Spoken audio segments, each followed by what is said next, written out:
Toda cirurgia, na verdade, ela se inicia com alguns passos antes do procedimento. A gente acabou de fazer a documentação fotográfica da paciente, que nos ajuda a observar alguns detalhes importantes que a gente vai precisar. Fizemos também o que a gente chama da marcação cirúrgica. E agora nós estamos nos preparando então para entrar, propriamente dito, no horário da cirurgia. E essa etapa, uma etapa fundamental, importante, que é o momento então que nós vamos fazer a nossa higienização, desinfecção, todo um ritual, evitando com isso qualquer risco de infecção às pacientes. Nesse momento então, depois do paciente estar devidamente monitorizado, anestesiado, a gente começa uma etapa de degermação do paciente, utilizando produtos para limpar bem a pele e com isso também diminuir ou eliminar qualquer risco de infecção. Então, a cirurgia de implante mamário, né, atualmente a cirurgia estética mais realizada no Brasil, nos Estados Unidos, que são os dois países que mais realizam cirurgias plásticas no mundo.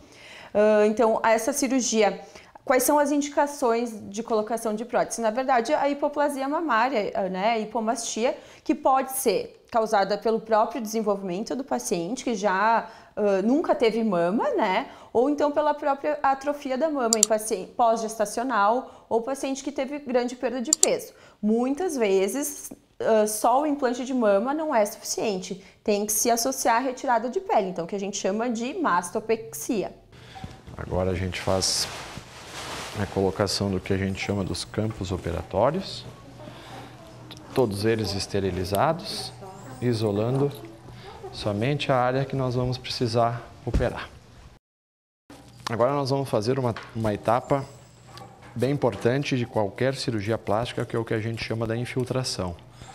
A gente utiliza medicamentos que vão nos auxiliar basicamente em duas funções: diminuir o sangramento que a gente tem na área que a gente vai operar e contribuir com a analgesia, isto é, o controle da dor do paciente nas primeiras 24, 48 horas.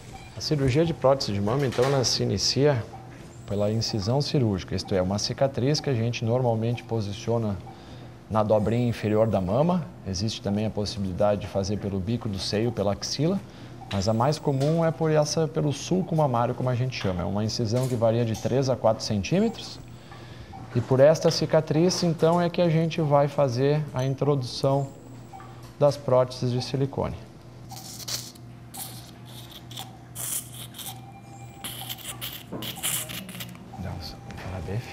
E agora nós vamos repetir os mesmos passos no lado contralateral.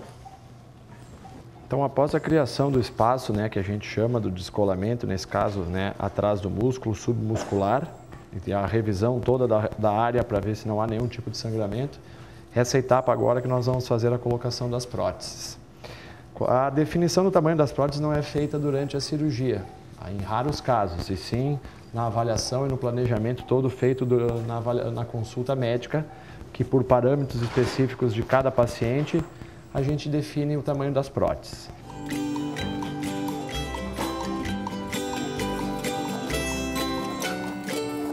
Em relação aos implantes, né? Esses implantes são feitos de gel de silicone de alta coesão, então, em questão de segurança, são bastante seguros, né? O gel de silicone, implante de gel de silicone, já foi liberado pelo FDA desde 2007, então já é comprovado que é uma cirurgia segura, são próteses seguras.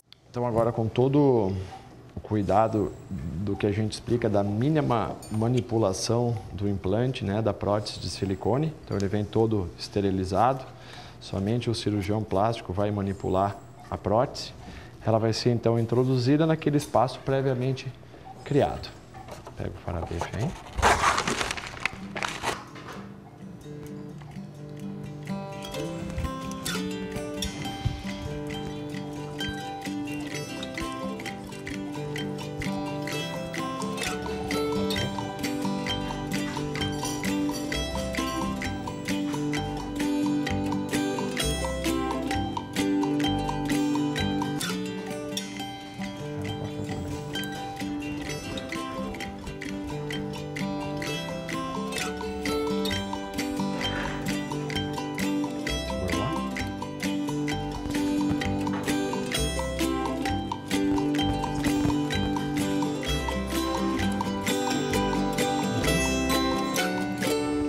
Finalizada a colocação das próteses, agora é fechar as cicatrizes, fazer os curativos e a cirurgia está finalizada. Finalizado então agora o procedimento, nós vamos realizar os curativos, o paciente então agora vai ser acordado da anestesia, vai ser encaminhado na sala de recuperação e dentro de 2 horas, normalmente 2 a 4 horas de sala de recuperação, o paciente vai ter alta para casa hoje mesmo. Essa é a cirurgia hoje mais realizada no campo da cirurgia plástica no Brasil, também no mundo, né? Uma cirurgia então que junto com a colocação desses implantes a gente visa então dar um aumento da mama, também uma melhora da sua posição e do formato. E esse conjunto todo de melhora traz um benefício em termos de autoestima para as pacientes muito grande. E essa paciente dentro de 1 semana, 7 dias estará voltando à sua rotina normal, ao seu convívio social, de uma forma muito tranquila, praticamente um pós-operatório sem muitas alterações do seu dia a dia. Agora, chegando o verão, uma das maiores preocupações das mulheres, então, é estar com o corpo em dia, diminuir o máximo possível as gorduras localizadas, enfim. Para isso, hoje em dia a gente tem diversas possibilidades, uma delas é a lipoaspiração, né? A lipoaspiração, então, é um dos procedimentos mais realizados da cirurgia plástica. Existem diversos tipos de lipoaspiração, lipolaser, vibrolipo, enfim, todas essas diversas tecnologias, na verdade, são tecnologias associadas à aspiração da gordura através da sucção. Muitos pacientes nos procuram os consultórios do dermatologista agora para um projeto verão, para estar bem, para poder colocar o seu biquíni, a sua bermudinha. É a celulite que incomoda, é a flacidez, é a gordurinha localizada. Então a gente precisa primeiro lembrar das questões de saúde, a gente precisa ingerir 2 litros de água por dia, atividade física pelo menos 30 minutos 3 vezes por semana, pode ser caminhada ao ar livre, pode estar valendo até subir as escadas a pé e lembrando sempre dos cuidados com a alimentação. Então, cortar doces, frituras, preferir legumes, verduras, as carnes brancas, as carnes magras, ter um cuidado de ingerir oleaginosas, que são as amêndoas, as castanhas, o azeite de oliva, uma dieta mais saudável, mais nutritiva, mais rica. Apesar das pacientes fazerem exercício físico, dieta, existem algumas regiões do corpo que costumam ser bastante difíceis da gente conseguir tirar essas gorduras localizadas. Então, a lipoaspiração, a melhor indicação para a lipoaspiração são pacientes que cuidam da alimentação, fazem exercícios físicos, estão no peso adequado, mas realmente querem melhorar o contorno corporal. Ainda há tempo, né? Então a gente pode iniciar um tratamento sim, a gente não precisa de grandes coisas, claro que a avaliação é fundamental, então cada caso é um caso, existe indicação até de gordura localizada que a gente precisa fazer algum tipo de procedimento cirúrgico, que minimamente invasivo não vai resolver, mas se a gente quiser melhorar de uma forma benéfica, que possa contribuir com o seu estilo de vida, para a gente iniciar com alguma coisa, eu oriento vocês a iniciarem com uma atividade física básica, caminhada. A procura principal dessa cirurgia são por pacientes de todas as idades, desde pacientes mais jovens que querem fazer realmente uma lipoaspiração de volume pequeno, até pacientes mais velhas, na qual a gente pode associar uma abdominoplastia com a lipoaspiração e a lipoenxertia, pacientes pós-gestação, em que ocorre uma sobra de pele no abdômen, então pode se associar com essas outras técnicas também. A gente vai lipoaspirar nas regiões que a gente quer diminuir as medidas e a gente vai lipoenxertar, né, enxertar essa gordura nas regiões que a gente quer aumentar o volume. Então, as regiões que a gente mais faz isso é a região do bumbum, do quadril, para a gente melhorar a harmonia entre o quadril e a cintura. Uma das maiores utilizações da lipoenxertia, então, que é a lipoaspiração da gordura do paciente, o preparo dessa gordura e a injeção, né, a lipoenxertia dessa gordura é a região do glúteo e do quadril.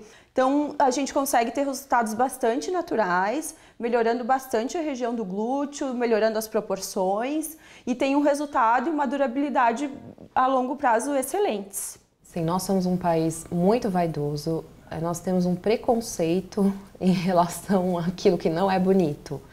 Isso é verdade. Nós só perdemos para os Estados Unidos e talvez para a Coreia agora, eu não estou muito bem certa disso. O brasileiro ele tem essa cultura desde sempre, mas eu acho que também nós sempre fomos conhecidos, e até somos hoje em dia conhecidos por termos mulheres bonitas, principalmente as do Sul, né, por conta da imigração italiana, alemã, e essa mistura realmente foi uma mistura muito favorável em termos de beleza. Existem outros países, Colômbia, enfim, mas o Brasil, por conta das top models, né, então Gisele Bündchen, Alessandra Ambrosio, então a gente carrega mesmo essa fama. E para ajudar nesse processo de melhora para o verão, além da dieta, dos exercícios, nós temos também tecnologias que nos auxiliam. É importante quando a gente retorne depois do seu banho, que a água vai ser um pouquinho mais morninha para fria, não água muito quente, senão a pele vai ficar mais seca, que a gente use cremes. Esses cremes devem ter ativos, então ativos tensores como DMAI, como ácido hialurônico, que já vão proporcionar um resultado melhor na sua pele. Então hoje nós temos tecnologias novas que nos ajudam para definição, para melhorar a gordura localizada, melhorar a tonicidade, flacidez do corpo, sem ter que recorrer a bisturi ou cirurgia plástica. Então nós temos, por exemplo, a tecnologia do Total Sculptor, que ele tem criolipólise, tem ultrassom macrofocado, tem radiofrequência e tem também estímulo muscular. Outro fator importante é treinar a musculatura. A gente sabe que a flacidez ela não vem só da pele, ela vem da região do músculo também. E isso é importante para que a gente crie uma estrutura muscular que consiga sustentar essa pele, que é a derme, onde tem as fibras de colágeno e elastina, e consiga deixá-la mais forte. Então a gente tem a criolipólise, que ela elimina as células de gordura, faz a apoptose, que é a destruição das células de gordura, através de um processo de congelamento. Nós delimitamos a área a ser tratada, colocamos a ponteira e essa ponteira vai fazer um vácuo, uma sucção e vai promover o congelamento. Essa aqui é a ponteira da criolipólise, que nós também podemos utilizar para acoplar na gordurinha localizada, utilizando uma manta de proteção para depois fazer o acoplamento da ponteira. Pode ser no abdômen, pode ser no flanco, que é do ladinho, pode ser na bananinha da perna, pode ser no braço. E aí essa ponteira suga a gordura e passa por um processo de congelamento de 45 a 60 minutos. Essa gordura congelada, ela é eliminada nos próximos 30, 60 até 90 dias. Dependendo do caso, deve ser feita uma nova aplicação, o médico que vai dizer qual o intervalo entre as sessões e se o paciente tem condições clínicas de realizar o procedimento ou não, principalmente pela avaliação hepática, que é o fígado, né? Tem que ter um fígado que funcione bem, que funcione legal para ele poder ser submetido à criolipólise. Outro método de destruição da gordura e que pode ser associado à criolipólise é uma tecnologia novíssima, que é o ultrassom macrofocado. O que é isso? O ultrassom macrofocado é essa ponteira, ele acopla na pele, tá? E ele tem de 1,3 centímetros de penetração e de 0,8. O de 0,8 a gente usa mais para celulite, para flacidez ou quando é uma gordurinha pouquinho. Quando tem mais tecido adiposo, mais gordurinha, a gente pode usar o de 1,3. Então aqui, a região do umbigo é uma região que incomoda muito a mulher que teve bebê pós-gestação. Então a gente pode tratar com ultrassom macrofocado também a área periumbilical, ao redor do umbigo. Aqui a gente está tratando a parte inferior do umbigo. Então esse tecido que é destruído, ele é eliminado pelo organismo, é bem tranquilo e bem aplicado, muito seguro. Então são várias tecnologias, tanto pelo frio, pelo congelamento, que é a criolipólise, como pelo uso do ultrassom macrofocado, que promove a destruição dessa célula de gordura. Então, esse ultrassom microfocado e macrofocado é o Ultraformer 3, é um aparelho que ele vai fazer o tratamento da flacidez, de gordura localizada, celulite e de estrias, pode ser utilizado tanto para o tratamento da face quanto do corpo. Isso é importante a gente observar que pode ser usado até na época do verão. E pode ser associado ainda no mesmo dia à radiofrequência, que a radiofrequência é um método bastante utilizado com a endermologia para melhora da flacidez e tratar esse tecido subcutâneo, diminuir essa camada de gordura. E geralmente com a gordura existe o componente de flacidez também, que também está muito presente nos casos de celulite que nós tratamos. Uma coisa muito importante da gente fazer é associar técnicas, claro que sim, os procedimentos, mas também o tratamento no consultório com o dermatologista é fundamental. Então, quando a gente faz a primeira avaliação, eu sempre inicio com o receituário e esse paciente vai para casa com um tratamento tópico, utilizando cremes e também fazendo a utilização de nutracêuticos, então que são substâncias via oral que a gente consegue melhorar ainda mais. Então, a minha resposta ao tratamento vai ser muito mais natural, mais duradoura, porque eu estou preparando aquele corpo de dentro para fora para ter a resposta que a gente quer. Então, os tópicos, que são os cremes, aqueles ativos que nós aplicamos, o que a gente tem mais de uso são substâncias que, como uma substância muito utilizada que não é tão cara, é a cafeína. O ácido hialurônico pode ser usado topicamente também. Existe o chá verde, a castanha da Índia, tudo associado a antioxidantes pode fazer melhorar a estrutura de drenagem daquela pele, a superfície da pele se tornar mais lisinha e a gente ter condições de fazer com que a gente penetre melhor ali dentro substâncias como retinoides, que vão melhorar a celulite, que vão melhorar estrias também. Fazer tratamentos em casa, com massagem mesmo em casa. A alimentação é importante ingerir bastante líquido, para que você possa consumir sucos e chás também, que melhoram a sua drenagem. Lembrar das frutas e verduras, que tem bastante água. Mas também o uso de nutracêuticos, que são substâncias via orais que já vão lhe ajudar. E ali a gente pode adicionar outras coisas, como fotoprotetores orais, o beta-caroteno, que faz com que a gente mantenha uma corzinha melhor no verão. Então, são coisas que a gente possa fazer para lhe proteger melhor. Antes de um tratamento estético, nós sempre avaliamos o paciente em relação às pintas, às queixas, fazemos a dermatoscopia, que é um exame que amplia as pintas como se fosse uma biópsia para ver se elas têm algum potencial de malignidade e assim serem removidas. Isso é muito importante ser feito e principalmente um profissional adequado, porque às vezes você acha que está tratando uma mancha e aquilo é um câncer de pele, então quem vai saber avaliar isso? O dermatologista. Então tem que esquecer um pouco dessa questão apenas de custo e ver que é um profissional que vai estar avaliado para não só a parte que você está procurando, mas como um todo, né? Vendo a doença, vendo a saúde, vendo a beleza. Então, a primeira coisa que a gente deveria ter em mente é evitar o excesso de sol. Então, a gente sabe que tem tanto a radiação UVA e UVB que vem do sol, mas principalmente o UVA, porque o UVA ela é mais profunda em relação às fibras de colágeno e elastina, ela degrada isso, ela consegue penetrar. Também pensar na luz visível. Então, o uso do filtro solar como uma prevenção é fundamental. Nós estamos falando tanto disso do rosto quanto do corpo. Nós observamos isso, que existe um fotodano nos pacientes que pegam muito sol, que não têm a fotoproteção adequada e que aumentam o risco de ter a flacidez. Manchas também e aparecimento de rugas. Em relação ao câncer de pele, hoje em dia nós temos 3 cânceres de pele principais. Existem outros, mas esses são os mais frequentes, que seria o basocelular, o espinocelular e o melanoma. O melanoma é um câncer de pele maligno, maligno e com potencial de morte, então, e que vem a partir de uma pinta que você nasceu congênita ou uma pinta adquirida.